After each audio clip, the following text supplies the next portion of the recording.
It's the Opperman Report. And now, here is investigator Ed Opperman.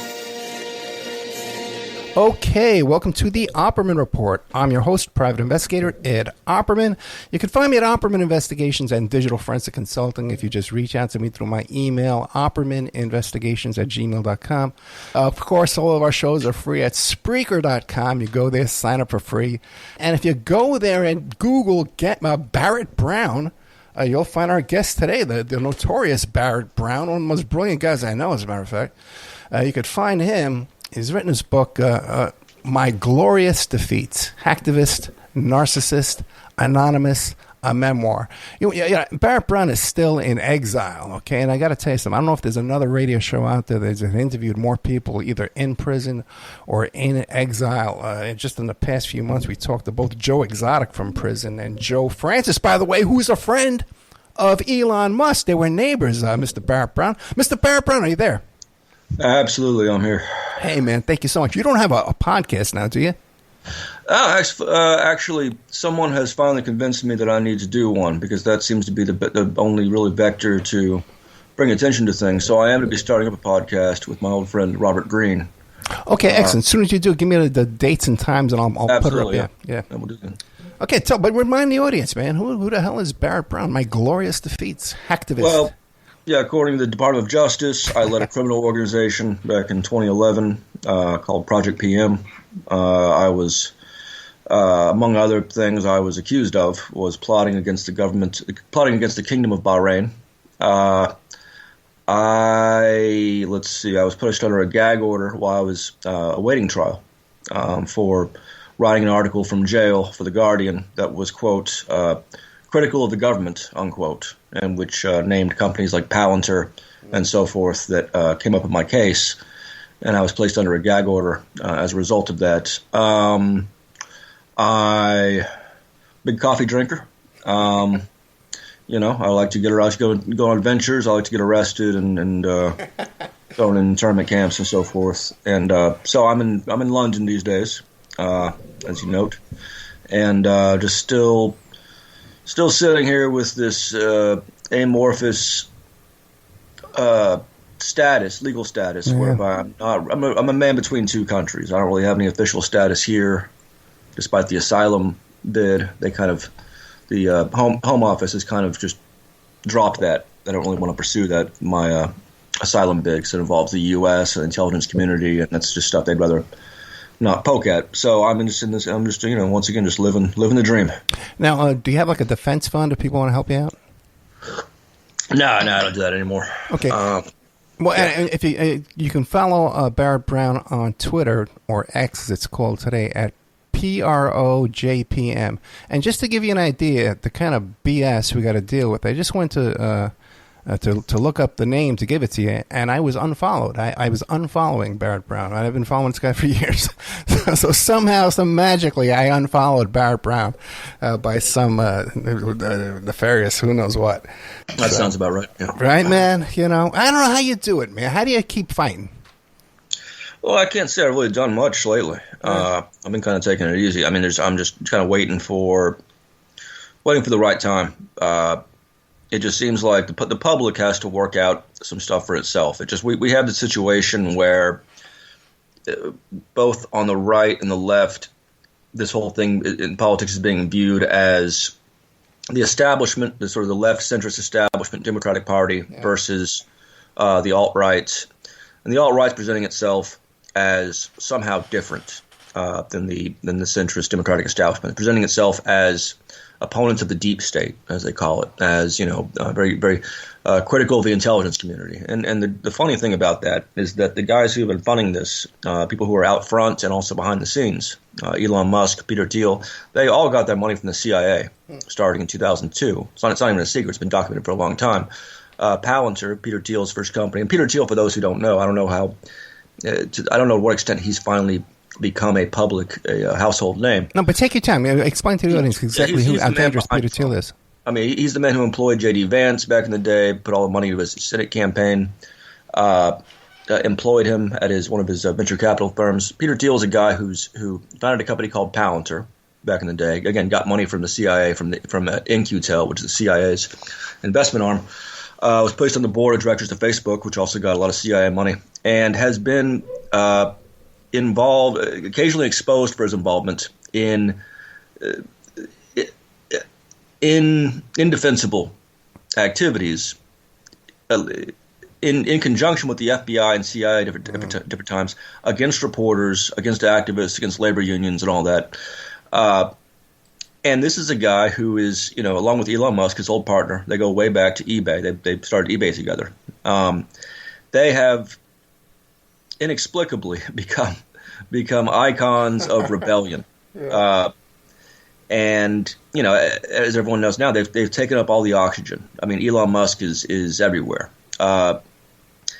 and it's all centered. Their success is centered entirely on the unwillingness of the average alt-right kid to acknowledge that their heroes all work with the intelligence community and have for a long time. It's just a different faction of the intelligence community than the ones they're opposing. So it's kind of absurd. It's kind of an absurd situation. It's one of the situations where had they not done such a great job of pretending this away, they would never have.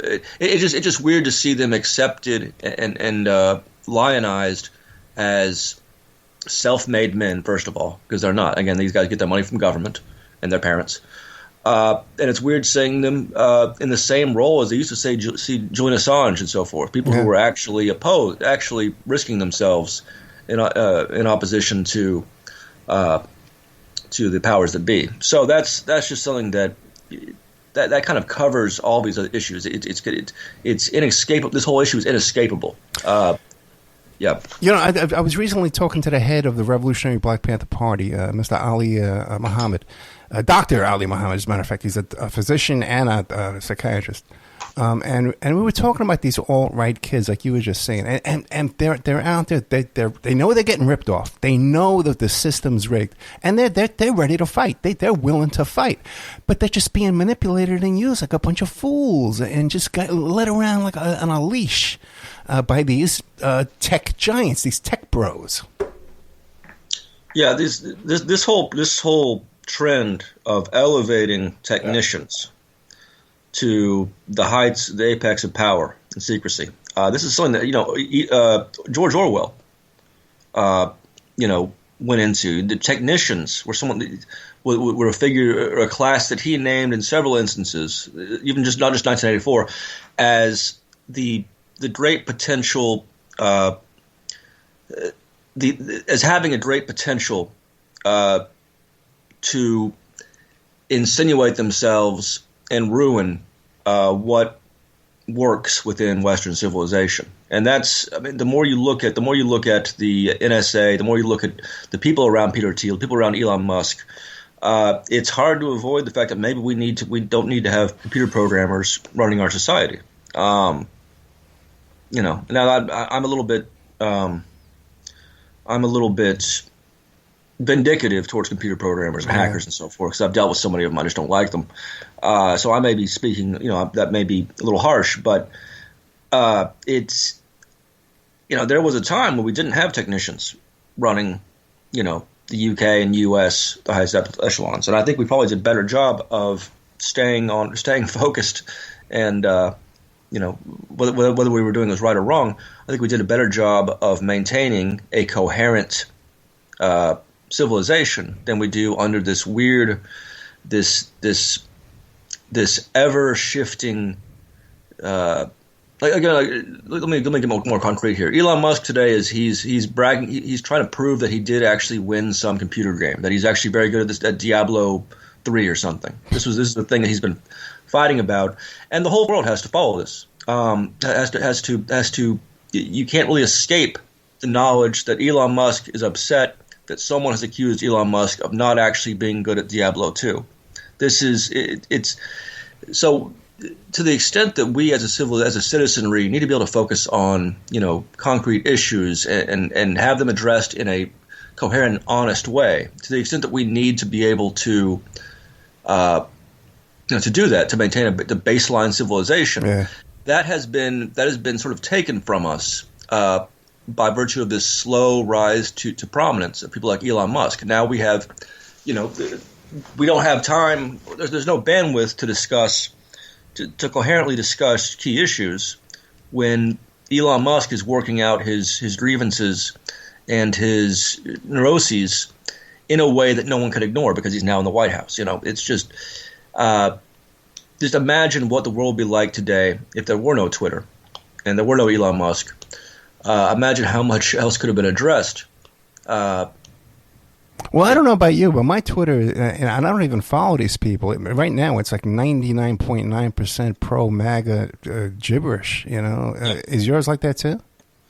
No, I tend not. I used to attract a lot of people who I used to have a lot of fans who, because they liked me and thought highly of what I did and the risks I took, they naturally assumed that I must also agree with their ill-informed positions on Trump and Musk and all that.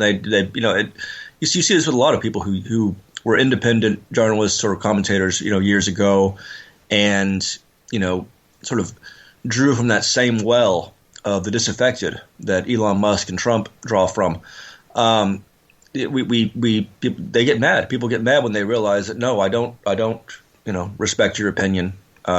You have no real moral right to be claiming insight into the activities of Elon Musk. People like you really don't know much about, and there's a sort of a backlash that happens there. So I mean, this is something that.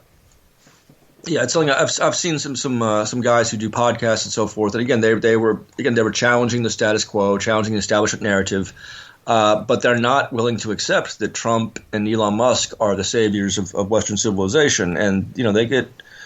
But it also seems like there's a lot of money floating around supporting these people, and Roger Stone and Musk and these characters, they have a way of elevating them on Twitter so that they get 500,000 followers, and there's money on that other side. If I would have switched my tune to pro-Trump, I'd be making a fortune. Absolutely. The Thiel fellowships are the most visible part of that. Yeah. But there's so many other mechanisms by which independent voices that may have started independence are then attached to the Musk-Thiel kind of bandwagon gradually, sometimes unknowingly. Sometimes the people involved doesn't know what they're working for until later. Then they have to justify it. Then they have to kind of pretend it away. A few days ago, I was on Black Liberation Media. It's a podcast out of the U.S. Dr. Jared Ball of Morgan State University, and we're talking about Brianna Joy. What is her name? Brianna Joy. She's a black commentator who used to be pretty popular among some elements of black activists.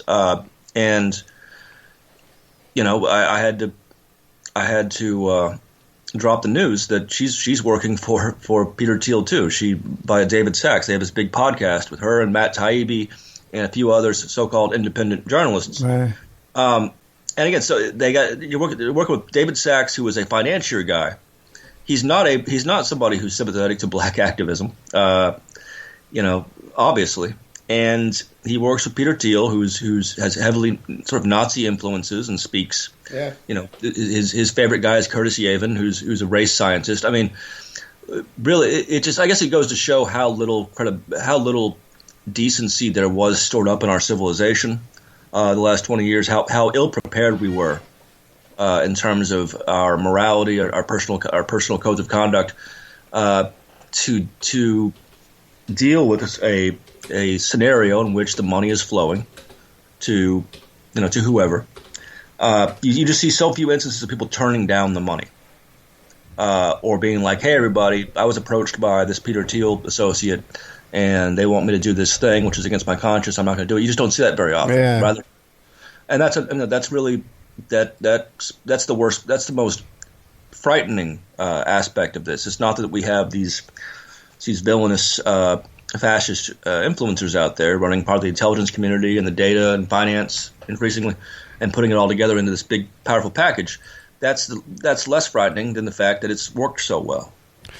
On the other hand, it goes the same way with the Democrat podcasters. There was a big party in the White House recently, and they all went to visit Hunter Biden. And that's because it's Kevin Morris, Hunter Biden's attorney, that was floating money, handing out money to all these characters on what do you call it, the left? The Democratic Party is the left, but handing money to those characters. So it seems to be a lot of paid pay for play going on in this whole absolutely. team. This is why it only gets worse because to the extent that corruption exists and such, and that makes it easier for the far right to justify what it's doing. And then meanwhile, the far right is acting corrupt, and so the Democrats, instinctively will engage in dishonest, obscurantism, being like, oh yeah, Biden's fine, he's not senile, blah blah, because it's so important. This is what's been going on throughout modern history, where the Bolsheviks take over. The left in the UK and the US, they don't want to acknowledge what they end up doing. So they start justifying Stalin and attacking people like George Orwell, who was telling the truth about Stalin, because it's so important to them. It's so important that communism succeed and socialism succeed, so you can't have any bad press. And then meanwhile, the right does the same. The right reacts to that. And everyone's justifying their dishonesty and their just in worse or less, greater sense, by virtue of the other side being bad, and both sides are bad, and so you have this vicious cycle of racing to the bottom morally.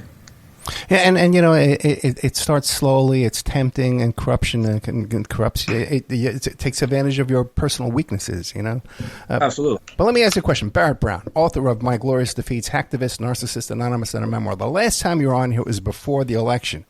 And you were warning us about Peter Thiel, and thank you very much for explaining to us a little bit more in depth the dangers of Peter Thiel. But you were also warning us about a fellow named J.D. Vance. What has become of him since our last discussion? I think he was promoted. To what? He's arguably. I mean, the vice presidency is not a position that anyone really wants, but it is. It has its powers.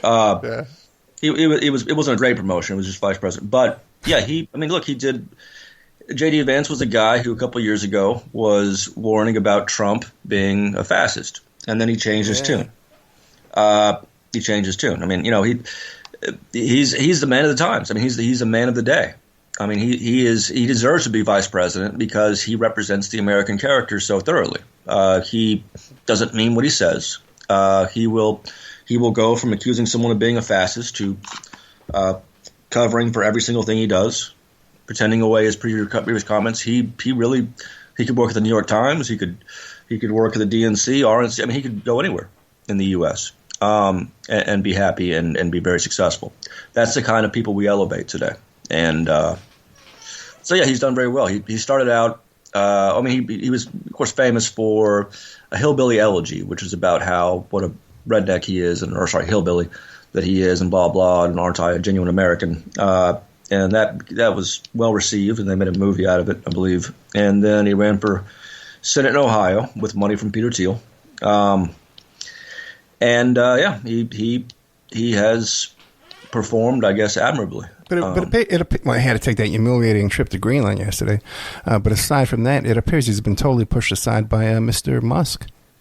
Well, that's the interesting thing here. That's actually one of the bright points to those of us who are unhappy with the whole Trump phenomena, is that there is a lot of room for conflict within those kind of personalities. I mean, Elon Musk, Trump, and those kind of people. They have their own weaknesses that are very much on display, and you have egos colliding and so forth.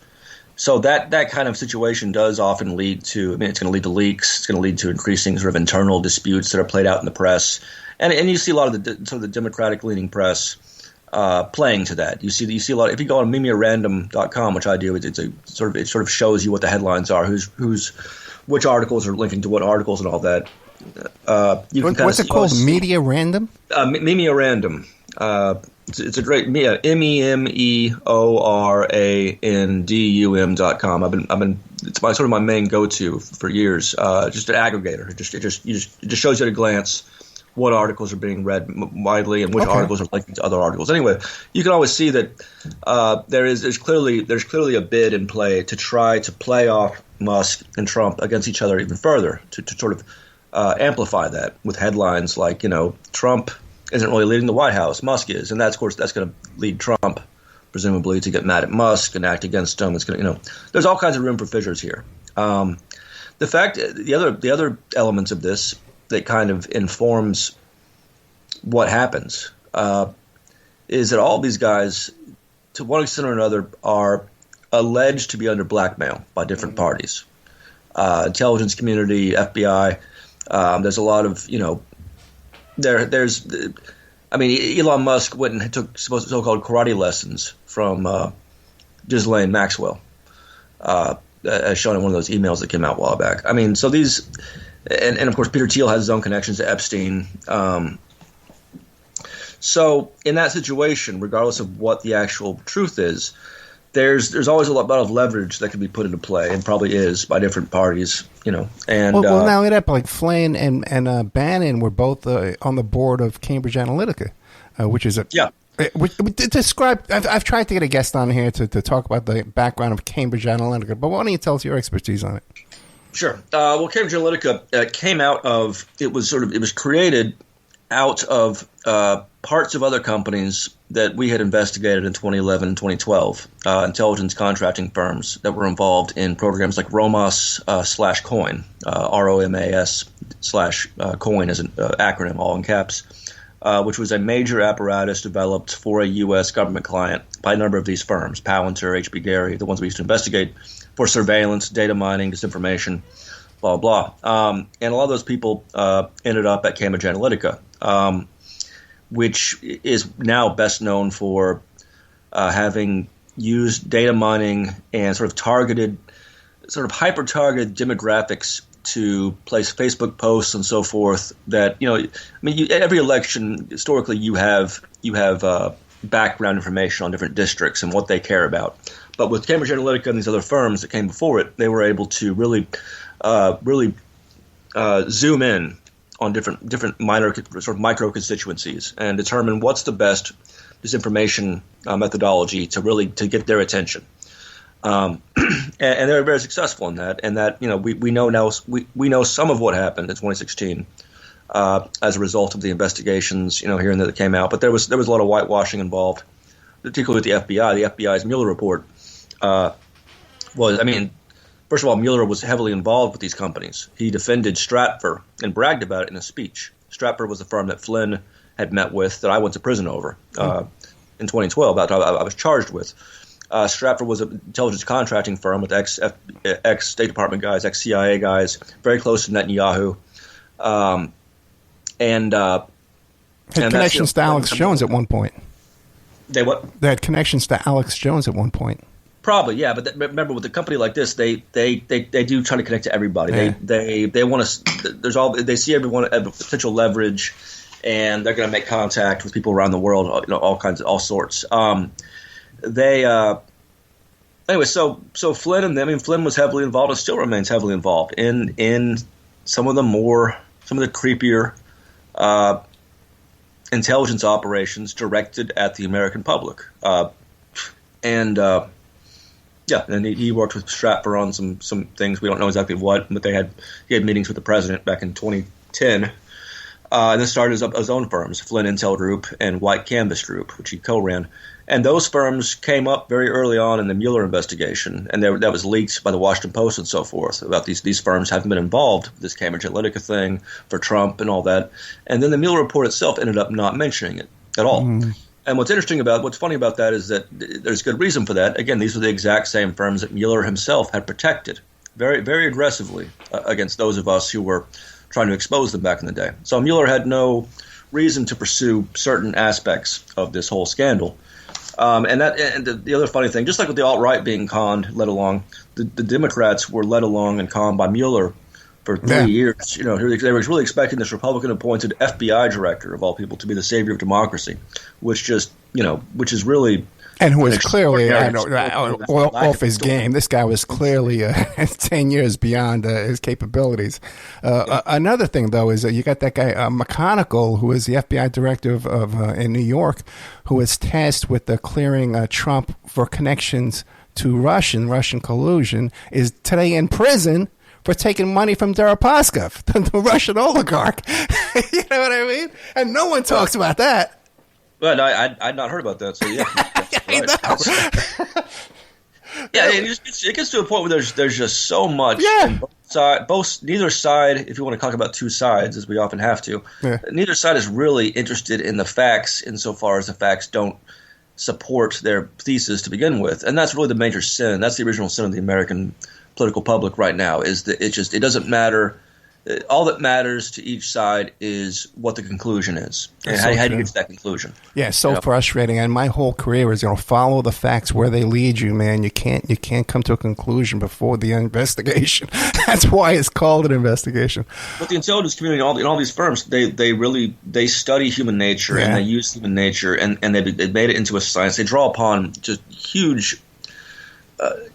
Incredible amounts of doctrine of studies, psychological studies going back, from military and academia, and they have thus a huge advantage when dealing with large groups of people. And these companies like Palantir and Facebook and so forth, they deal with large groups of people, and they sort of automate the business of this information in a way that I think it's too late to walk back from.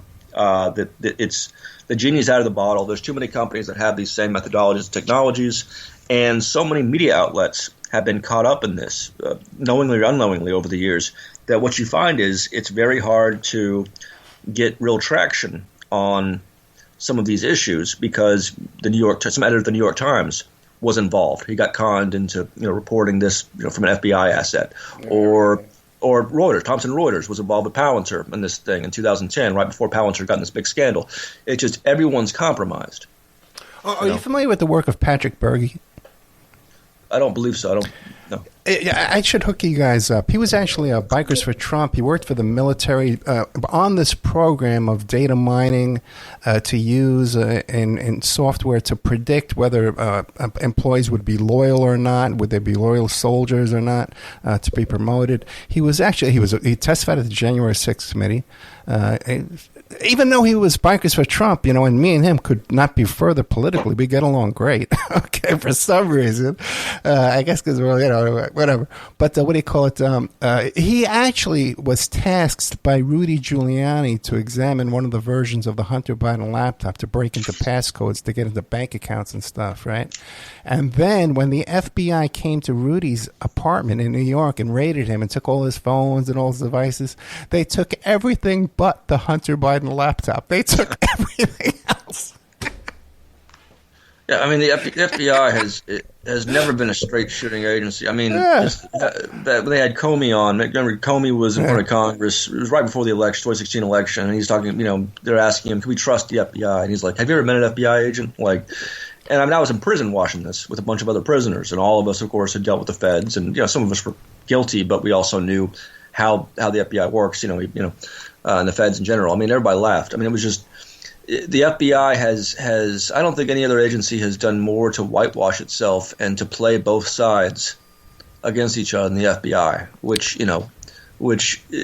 both sides have been right in their accusations of the FBI intervening or not intervening politically, depending on there's several factions of the FBI, there's different mentalities there, and it's something that, since no one is punished, it's a great entity to have portion control of because it can get away with anything. 97% conviction rate, and they if you got a beef against federal charges, that they'll go against your mother. They'll find charges on your mother, to get you to plead guilty. Well, they got my mother, your grandmother. Yeah, I mean they definitely indicted my mother. Oh, they did. I didn't even know about that. Oh yeah. It created quite a backlash, and they did charge her. I'm sorry you even brought her up. I'm sorry, man. Oh, no, I mean, I'm already aware of it, so it's all right. I know who wants to remember that, though, man. I remember it well. No, as I said in my book, I mean, I played political football with that. I mean, they're going to go after my mother. They're going to use my mother as a political prop, then I will too. That's fun. Yeah.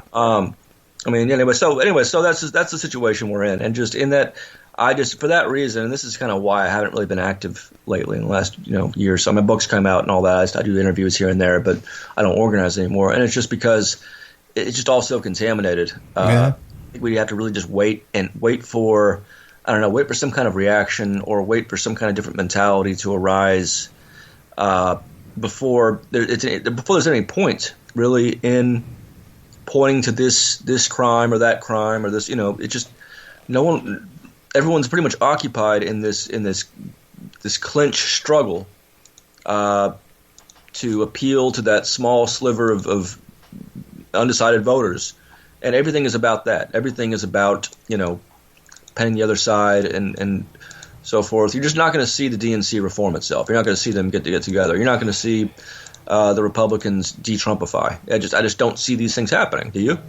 No, but I see no hope with the current Democratic Party. What do you think of this Bernie AOC anti-oligarch tour to kind of build up AOC to go after Schumer? You watching any of that?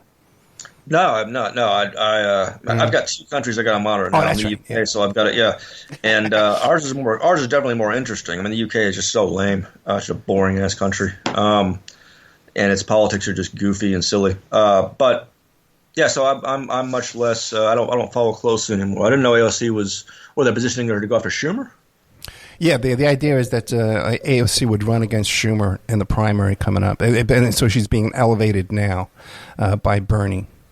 Well, it's probably a good idea. I mean, Yeah. I mean, for everyone, whether people are Democrats or not, I think, I don't think Schumer has what it takes. I don't think he's. Well, they got too many. They got their hands out. You know what I mean? All these guys, they got their hands out. You know? Oh yeah, I mean, Schumer's. I have a tweet up, a few days ago. So I retweeted somebody else pointed this out. Schumer sitting there at a lobbying event with the head of the lobbying firm that runs SpaceX. Here's right here. It's here's Chuck Schumer holding a check at a mid-February fundraiser hosted by Invariant, the top lobbying firm for both SpaceX and Palantir. Palantir, they employ James Carville. Oh, really? They employ that. Remember that weirdo who ran the Department of Homeland Security, Chertoff? Yeah. Palantir has.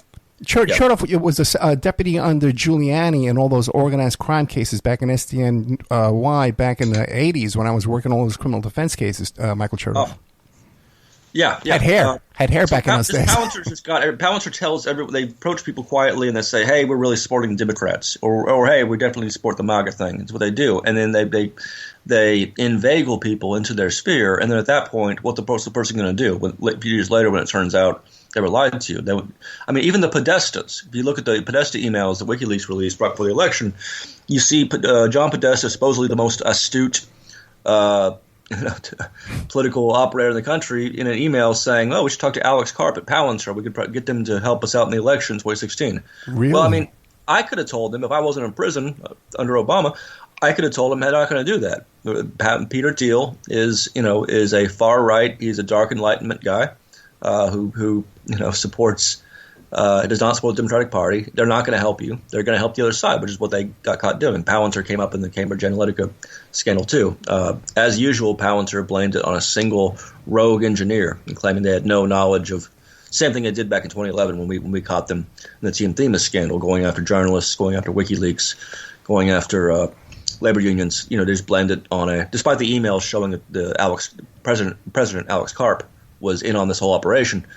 And they get away with it, and they get someone at the New York Times to write an article a year later, providing a sanitized version of what happened with Team Themis, and then that becomes the official story, the new reality. And then that reporter ends up as a editor at Google for Google's internal thing, making twice as much money. It's the same thing over and over again. You just see it over and over again, and it's just. That's what we're up against. Well, Palantir, we're up against the failings of the American polity. The Podesta brothers were committing the exact same crimes as Manafort in partnership with Manafort, walked away scot-free, and Manafort goes to prison. Yeah, no. I mean, Manafort didn't have the right connections. And also, if you're that if you're that tied up with someone as powerful as the Clintons, then you can't afford to go down, because then it implicates the Clintons. So I mean, that's it's that kind of thing.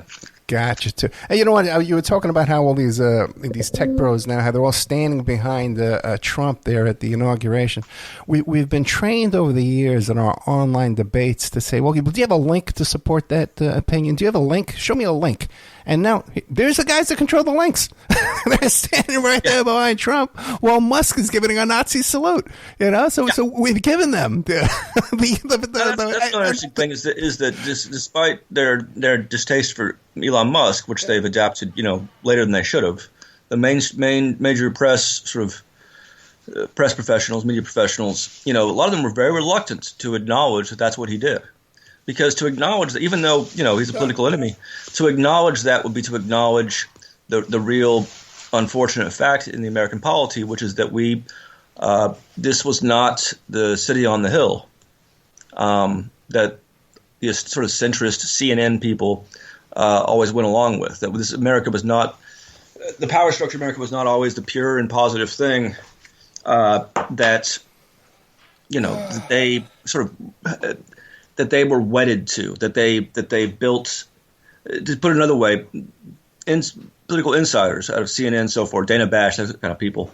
I mean, a lot of their self-identity is based on the fact, well, yes, we're very close to these powerful people, and yes, we do their errands for them and put out stuff and blah, blah, and in bed with the troops and refer to our side. And thus, the American polity, whether it's under Republicans or Democrats, cannot be a bad thing because we're connected to it. And so, we could never have a Nazi contingent in the White House, and so they cannot accept that was a Hitlerian, Hey, listen, it couldn't be more obvious. And there's little seen camera angles where the people in the crowd close up were laughing and smiling. They knew exactly what this guy was doing. Okay, and you don't see those clips replayed very often.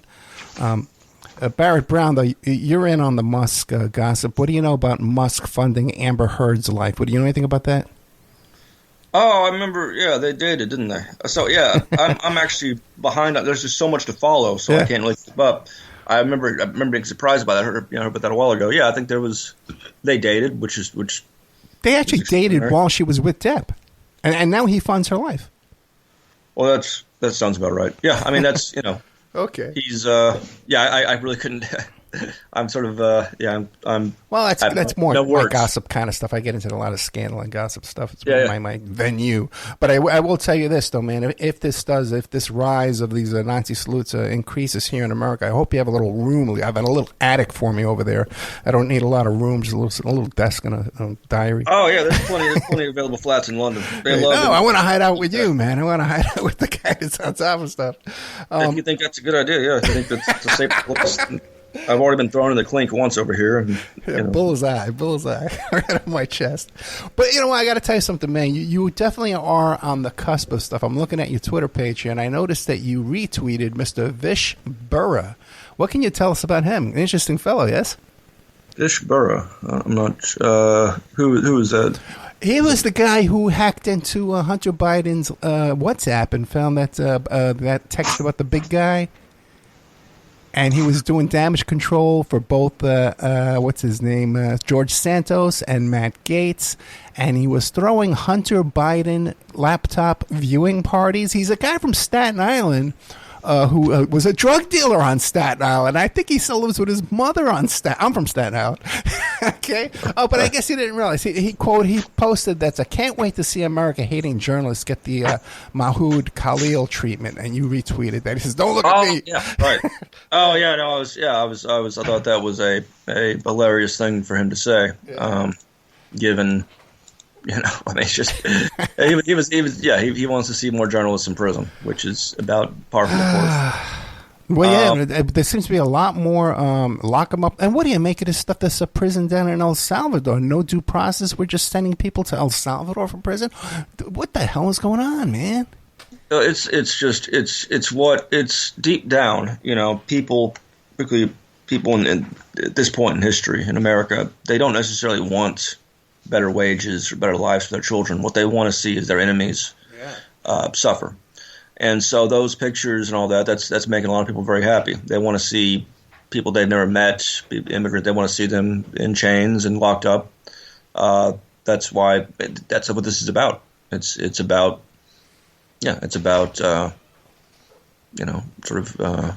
vengeance against people who may or not have wronged you. And you think that's by design by these oligarchs who have control over our opinions, that they have all that data they've mined of us now, and they can manipulate our opinions on every little issue?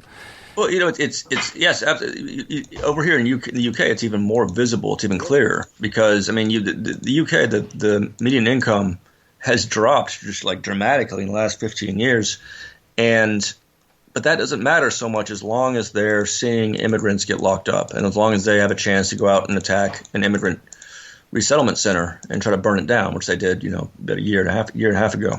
These big mobs of alt-right folks. That's what fascism is about. I remember, ultimately, it's not about having a better life for yourself or your family. It's about other people being hurt, and that appeals to a certain kind of person. Yeah, that famous quote from LBJ says, "The white man he can be poor and suffering as long as he can look down at a colored guy and see he's getting worse." That is exact. That's very much. And it becomes clear the more I hung around a lot of pubs, a lot of low end pubs in this country the last few years, and talked to tons and tons of these working class guys who, in another age would be labor supporters because they'd be quite anyway. But that the only thing on their minds, the only thing they all said the exact same thing, the same wording. They are mad at immigrants for looting their country, while meanwhile their country is actually being looted by Russian oligarchs, by Saudi Arabians, by Qatar, by their own people, by their own upper class. But they've been redirected. Their anger's been redirected against really mostly law-abiding immigrants. And that's what it is. Yeah, situation here too, man. The migrants commit less crimes. Plus, some of the statistics over 11% are homeowners, and like another 10% are business owners that employ other people. Of these, I live in East London. You go down the street, lots of South Asians, and they're law abiding. They just run little stores and all that. Then you hang out with the English working class. And they're somewhat different than that. They're troublesome. Remember that a lot of European countries don't want English people coming for their soccer games because they trash the place. Like Latter-day Crusaders. So it's so bizarre to see them standing up for so-called English culture, which just doesn't exist. There's no such thing as English culture as these working class guys think. It's gambling and day drinking. That's not really a culture. And so it's absurd. But a lot of it comes down to anxiety about one's own place in the world, and that's as long as people, the companies and the intelligence agencies that can tap into that, which is pretty easy to tap into, they can get away with anything. They just got to keep the proletariat at odds with their superiors. Yeah, they got us manipulated with the social media, and then it's just the right amount of meth, right amount of Adderall, right amount of fentanyl, and they actually don't have meth here. They take terrible stepped-on speed, like it's just horrible. Really, and ketamine, which is the new oligarch drug. Yeah, I heard about that too. Yeah. So, and what's the over in Europe? What's their sentiment about Trump's isolationism, Ukraine, all that kind of stuff? Well, I'm sure they would prefer it if it was actually isolationism. But when you're talking about seizing control of Greenland, that's hardly isolationist, is it? I think no, but obviously there are. There are among the sort of establishment, sort of left of center, MI5 associating Brits.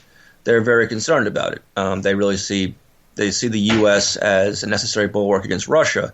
I think they need to accept, the Europeans and the Brits, they need to accept that the policy of pretending, of make-believe, that America is something it's not, is not a good long-term policy. Pretending that, the U.S. is still a civilized place in the same sense that Europe is it's just not viable. They have to accept, and as the Canadians are now starting to accept as of yesterday. I don't know if you saw this speech by. I did, yes. They're accepting that. Look, we have to. We can't depend on the U.S. to be the bulwark of the free world if it's not going to stay in that role. And that process is occurring, I guess. But ultimately, I mean, the U.S. probably should. To wish for the U.S. to retain its position worldwide is also it's asking for trouble, and it's also amoral given what the U.S. has led, has participated in the last 25 years, 30 years, well, for generations, frankly. To tie yourself to the U.S. morally is like tying yourself to Israel morally. It's not a good way. Yeah. It's not a good start. It's not a recipe for a cohesive moral position. And so I think what I tell these people is look, you've got to break ties with the U.S. You have to, if you want to have any moral authority, you have to stop saying that the U.S. You have to stop pretending the U.S. is something that's not. What the U.S. really is, what its people have become, is quite apparent. The cat's out of the bag. Yeah, we can't even say that the average American is a nice guy anymore. We can't say that. No, they're not. They're fascist. It's inertia. It's just inertia from the moral authority of post World War II, and it's just time to accept that's just kind of a hoax. It's not real. It's not viable. And if the Russia and China didn't exist, I mean, the U.S. would really have no claim to authority, to moral authority. I mean, if Russia and China weren't engaging in bad behavior, it was just the U.S. It would be, I think, much clearer what the U.S. really is. Yeah. I mean, and really, it just anti-Russians within the British establishment. They're kind of have been the ones to maintain this illusion, because they hate Russia so much. They will historically paper over America's activities in order to, maintain a fake moral bulwark against Russia. And now that we have Russia just spreading so much money around, especially U.S. Politics. Anyway, we're talking about Barret Brown and blackmailing people. I mean, we'll get to that in a second. Okay, well, we're talking about Barret Brown. The book is My Glorious Defeats: Activist, Narcissist, Anonymous, a Memoir. Follow him too on Twitter. Give this guy some support. He's out there pretty much on his own. Man. The Barret Brown on Twitter is the short name is P Pro JPM. A couple of things. I was reading the description of your book, and it mentions 4chan. What was your involvement with 4chan? Just as a commentator, or were you actually involved with Code Monkey and his dad and those characters? Well, I don't know Code Monkey, but so 4chan is kind of like the central steps of Eurasia. It was a wild place that gave rise every once in a while to this marauding bandits who come out into the regular world and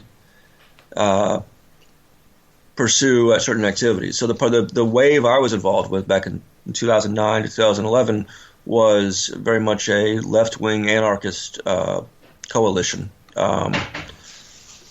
That, and we were quite successful. I mean, I hung around 4chan, but I wasn't really interested in that side of it. That's just kind of where the anonymous activist movement kind of gestated. Gotcha. And then moved on to different private IRC servers where we conducted all of our operations. So it's a very ambiguous relationship. But anyway, so while I was in prison, 4chan gave rise. I mean, our wave of horseback marauders were dealt with pretty quickly by the FBI and so forth, since we were going after their buddies, Palantir and all that, and the Tunisian dictatorship. The right-wing emergence that came out of 4chan in about 2013, 2014, led by people like Andrew Arnhauer Weave, the neo-Nazi activist, they had the advantage over us because as a fascist polity, as all fascist polities do, they allied with the police and elements of the intelligence community and government in order to, engage in counter-revolution. That's exactly what they did with the help of Peter Thiel, Elon Musk, so forth. And they bought off by they, I mean Peter Thiel and so forth. They bought off people like Glenn Greenwald, people who used to be our allies, and then got around Assange and managed to appeal to Assange's worst characteristics, and just basically used everyone they could in this campaign to present themselves while they're working with the CIA as anti-intelligence community, like skeptics and so forth, and they were very successful. I mean, they without that alt-right wave, Trump would not have won the presidency. So by the time I got out in late 2016, right after Trump had been elected, I mean, it was just it's obviously the alt-right took over everything, all of that stuff. Did you happen to catch in Serbia that street protest where they used some kind of a weapon, some kind of energy weapon? Yes. Yeah, what do you make of that, man? Well, that was I think we know what that is. If I think it was a sonic weapon, or I don't know if it's the right terminology. It's definitely some type of energy sound and all that. Yeah. No, I saw the videos of that, and it's interesting because there are a couple of also exotic kind of forms of weaponry that there's been a lot of debate around, and a lot of pseudo skepticism from the press, like the Havana syndrome thing. Yeah. You go back a couple of years, you see different major outlets saying, "Oh, it's been shown to be a hoax," and then a few months later, well, no, actually, it wasn't. There's definitely a real phenomenon, and more widespread than we realize. Yeah, it's just the reflexive pseudo skepticism of media professionals. The position that if we don't know about something, it must be some silly made up thing. It must be explainable. Whatever links we have to go to create a mundane explanation, if it doesn't make sense, that's the default right position. It's such a weird and counterproductive mentality. It's almost as if the average journalist in the New York Times believes that technology ended 20 years ago, and that black budget operations, or if we can't conceive of it, it must not be possible. It's that kind of mentality. What's additionally, especially terrifying about the Serbia thing was they didn't just fall to the ground. They evacuated the street. They made the street. They went to the side. They were directed. Yeah, I mean they were like it was a sort of a terrifying. They were all in a state of huge distress, like sudden distress, not knowing what it was, and it's like a sudden feral mob all of a sudden. We have to come up with new tactics. The street, it's not going to work for us in the future. And when the gloves are off, that's not going to work. Real quick, we're running out of time. We're talking to Barret Brown, incredible, brilliant man. What do you make of this signal scandal here? Can you believe this, man, or what? Well, I got to say, I can't really mock them because I've had all kinds of FBI assets and intelligence contractors that I've let infiltrate my signal groups over the years, which is why I no longer run organizations. So I can't attack them on those grounds. But it is kind of funny that they're dead to rights. I mean, Joe Berg was in there. He was brought in by Waltz. All the screenshots are there. Our Secretary of Defense coming off that plane and talking to reporters. I don't know if you saw that clip of him just engaging in this untenable, like, oh, well, Jonah Goldberg's, he's a fanaticist. Well, Jonah Goldberg's a former prison guard from Israel. Oh, that's really? Before it's a known thing. He's the editor of Atlantic, but he's that got by me. I didn't know that. he's very much an establishment guy. U.S., Israel centrist. I mean, someone who'd be comfortable on both Democratic and Republican parties. He is not. Waltz put him in there for a reason, presumably. At any rate, just the falseness of Hegseth's explanation, just saying, "Oh, well, he's a bad journalist." Like that doesn't address anything. I mean, I also hate Jonah Goldberg. I hate the Atlantic. It's a terrible magazine. But the fact of the matter is, these conversations existed. They did talk about war plans. Some of those things. I mean, I guess anyone who really wants to see what's going on there should look at Tulsi Gabbard's testimony, which he's had to change from day to day. Again, it's Tulsi Gabbard. This is one of these pseudo revolutionaries that inexplicably, gained support among former WikiLeaks supporters and all that years ago. Despite everything, despite every indicator that she's not on the up and up. And they've been put forth as truth tellers. I mean, it's amazing who can become a truth teller these days in the eyes of the disaffected. I mean, it's just like anyone who emerges and says, "Oh, I hate the establishment." At that point on, they will be defended. Their misdeeds will be overlooked and Yeah, but they're kind of vetted, way. like you said, through Musk and Roger Stone before they're elevated to these supreme ranks, where they have these huge artificial followings, man, just with no credentials. Half of these people, no. Yep. What have they done? The idiots, also. What do you make of this? You following this? It's early. You following this whole RFK Jr. blackmail by the international Zionists, globalists, George Soros?